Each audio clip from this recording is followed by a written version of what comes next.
الحمدللہ رب العالمین والصلاة والسلام علی سید المرسلین اما بعد فاعوذ باللہ من الشیطان الرجیم بسم اللہ الرحمن الرحیم۔ دین اسلام مسلمانوں کے درمیان پیار اور محبت چاہتا ہے اور خود غرضی کا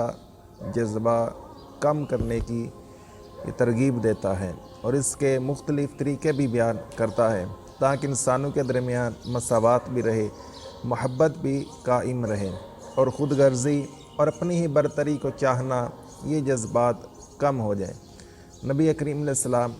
آپ نے ارشاد فرمایا، لا یؤمن احدکم حتی یحب لاخیہ ما یحب لنفسہ، تم میں سے کوئی اس وقت تک ایمان والا نہیں ہو سکتا جب تک اپنے لیے جو پسند کرتا ہے اپنے بھائی کے لیے بھی وہی پسند نہ کرے۔ اب محدثین نے یہاں پر بھائی سے کیا مراد ہے اس پر کہا کہ دو معنی لیے جا سکتے ہیں۔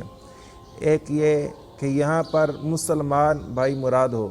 تو پھر یہ ہوگا کہ مسلمان بھائی کے لیے جو پسند کرتے ہیں وہی اپنے لیے کرو، وگرنہ تم کامل ایمان والے نہیں ہو سکتے۔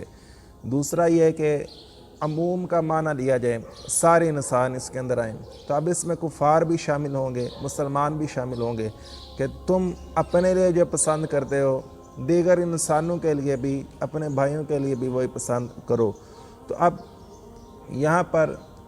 کفار کا معنی بھی اس کے اندر شامل ہو جائے۔ اب کفار کے لیے کیا پسند کرے گا کہ بندہ اپنے لیے ایمان پسند کرتا ہے، مسلمان ہونا پسند کرتا ہے، تو اب کفار کے لیے بھی بندہ یہ پسند کرے اللہ اس کو ہدایت دے اور وہ بھی ایمان قبول کرے اور اسلام کے اندر آئے۔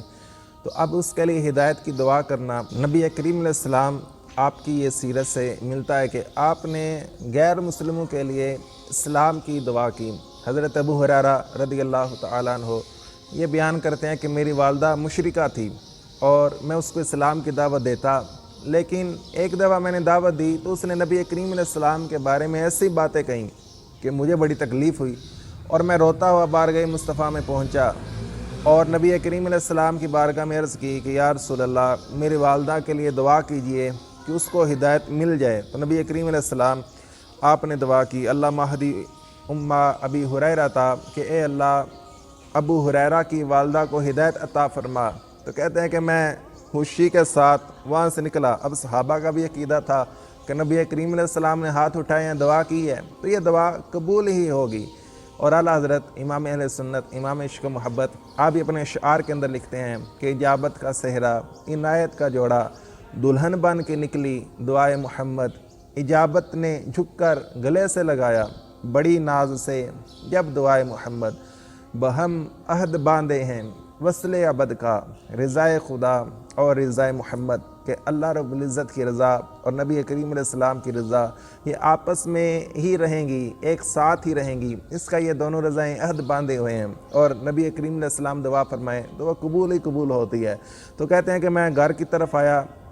تو میں نے دروازہ بند پایا اور میری والدہ نے قدموں کی آہٹ سنی تو کہا ابو ہریرہ وہیں رک جاؤ۔ میں نے پانی کی آواز بھی سنی، میری والدہ غسل کر رہی تھیں، پھر وہ باہر آئیں جلدی جلدی کپڑے پہن کر، سر پر چادر لپیٹی تھی اور آ کر کہا کہ اشہد اللہ الہ الا اللہ واشہد ان محمدًا عبدہ ورسولہ، میں گواہی دیتی ہوں کہ اللہ کے علاوہ کوئی عبادت کے لائق نہیں اور محمد صلی اللہ علیہ وسلم اللہ کے بندے اور اس کے رسول ہیں۔ تو کہتے ہیں پہلے میں روتا ہوا بارگاہ مصطفیٰ میں گیا تھا اور اس تکلیف کے ساتھ کہ میری والدہ نے ایسی باتیں کیوں کی، اب میں پھر گیا بارگاہ مصطفیٰ میں تو اب بھی رو رہا تھا، لیکن اب اس خوشی کے ساتھ رو رہا تھا کہ اللہ رب العزت کے حبیب صلی اللہ علیہ وسلم کی دعا میری والدہ کے حق میں قبول ہوئی اور اس نے اسلام کو قبول کر لیا۔ تو نبی کریم علیہ السلام نے اللہ کا شکر ادا کیا،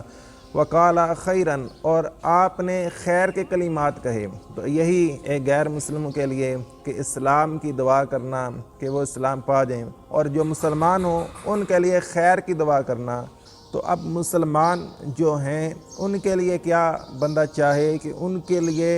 استقامت ایمان کا بندہ ایک ذہن رکھے اور دعا مانگے کہ اللہ ان کو استقامت دے، مجھ کو بھی استقامت دے، ان کو بھی استقامت دے۔ اب انسان جو ہے اس کا مزاج یہ خیر اور منفعت اس کے حصول کے اندر اتنا قوی نہیں ہے، شر کو خیر پر ترجیح دیتا ہے، وگرنہ یہ حدیث پاک ہی نہ ہوتی۔ بھائی کے لیے بھی وہی پسند کرو جو اپنے لیے پسند کرتے ہو، کیونکہ اگر خیر کا جذبہ قوی ہوتا تو پھر یہ حدیث پاک بیان کرنے کا کوئی مقصد نہ ہوتا۔ تو امام غزالی علیہ رحمہ آپ نے بھی اس کے تحت بیان کیا، اور چونکہ بندہ جب دوسرے مسلمانوں کے لیے خیر طلب نہیں کر رہا تو یہ اس کے لیے بری چیز طلب کرے گا، اور یہ حسد ہوگی۔ تو امام غزالی فرماتے ہیں حسد یہاں پر 3 صورتوں کے اندر ہوگا۔ پہلی صورت حسد کی یہ ہوتی ہے کہ بندہ اپنے مسلمان بھائی اس کے لیے زوال نعمت، اس کو جو اللہ نے نعمت عطا کی، یہ تمنا رکھے کہ اس سے یہ نعمت زائل ہو جائے، ختم ہو جائے اور مجھے مل جائے، یہ حسد ہے۔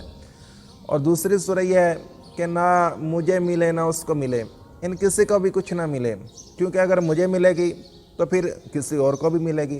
اب کسی اور کو ملے گی تو وہ مرتبے کے اندر بڑھ جائے گا۔ یہاں انسان یہ بھول جاتا ہے کہ مرتبہ تو میرا بھی بڑھے گا، مجھے بھی نعمت ملے گی، لیکن انسان یہ چاہتا ہے کہ نہ مجھے ملے نہ کسی اور کو ملے۔ تو یہ بھی پہلی صورت جو ہے زوال نعمت چاہنا کسی کا، اور وہ نعمت اپنے لیے طلب کرنا، یہ اس سے بھی بری چیز ہے کہ یہاں پر نعمت کو بالکل ہی جھٹلایا جا رہا ہے۔ اور تیسری صورت اس میں یوں بن جاتی ہے کہ بندہ اپنے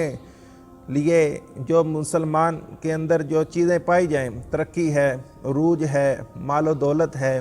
اب بندہ ان کے اندر نہ تو اس کا زوال چاہے نہ اپنے لیے طلب کرے، لیکن بندہ اس کی ترقی پر ناپسند کرتا ہو کہ وہ ترقی اتنا اس کو کیسے مل گئی، اس کو یہ نعمتیں کیوں مل گئیں، تو اب یہ جلن جو ہے کہ اس کو یہ عروج کیوں مل رہا ہے، تو یہ عروج کا اس کو مل جانا، اس پہ جو جلن ہو تو یہ بھی حسد ہی کی صورت میں آئے گا۔ اور اسی پر اللہ کی تقسیم پر بندہ ایک طرح کا معارضہ کر رہا ہے، لڑائی جھگڑا کر رہا ہے کہ اللہ نے اس کو نعمتیں کیوں عطا کر دیں۔ تو قرآن پاک میں بھی اللہ رب العزت نے ارشاد فرمایا ہم یقسمون رحمت ربک، کیا وہ تیرے رب کی رحمتوں کو تقسیم کرتے ہیں؟ تو ایسی بات تو نہیں، اللہ ہی جس کو چاہتا ہے جیسا چاہتا ہے عروج عطا فرماتا ہے۔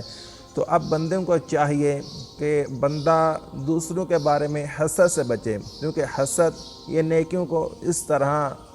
جلا دیتا ہے، کھا جاتا ہے، جس طرح آگ لکڑی کو جلا دیتی ہے، کھا جاتی ہے۔ تو بندے کو چاہیے کہ بندہ دوسرے مسلمان بھائیوں کے لیے بھی وہی چیز کو پسند کرے جو اپنے لیے پسند کرتا ہے۔ ہمارے معاشرے میں کیا ہوتا ہے کہ اپنے لیے اچھا کھانا بندہ پسند کر رہا ہوتا ہے کہ مجھے اچھا کھانا ملے، لیکن جب کسی کو کھلانے کی باری آتی ہے تو ہم اس کو ادنا قسم کا کھانا بھی دے رہے ہوتے ہیں، اور اس کو یہ سوچ رہے ہوتے ہیں کوئی نہیں ہے، کام چل جائے گا، چلو دوسروں کو ہی دینا ہے نا، خود تو نہیں کھانا۔ تو یہ کھانے کے اندر اسی طرح کوئی چیز تقسیم کرنی ہو، کوئی کپڑے دینے ہو، تو اب امیر لوگ ایسے کپڑے دیں گے غریب کو جو خود پہننا پسند نہیں کرتے۔ تو اب یہ تقسیمات جو ہمارے معاشرے کے اندر آ چکی، تو یہ ایک مسلمان کے لیے بھلائی طلب کرنا، اس کے لیے اچھا چاہنا، تو اس کے منافی چیزیں ہیں۔ تو اس حدیث پاک پر عمل پیرا ہونے کی کوشش کرنی چاہیے کہ بندے کے دل سے خود غرضی کو ختم کرے گی، برتری اپنی ہی چاہنا اس کو ختم کرے گی، اور مسلمانوں کے لیے بھی بھلائی کا جذبہ بندے کے دل کے اندر پروان پائے گا، اور مساوات یہ قائم ہوگی۔ اور اس حدیث پاک پر عمل کرنے کا ذہن بنانا چاہیے کہ جو مجھے اپنے لیے پسند ہے وہی مجھے دوسرے مسلمان بھائیوں کے لیے،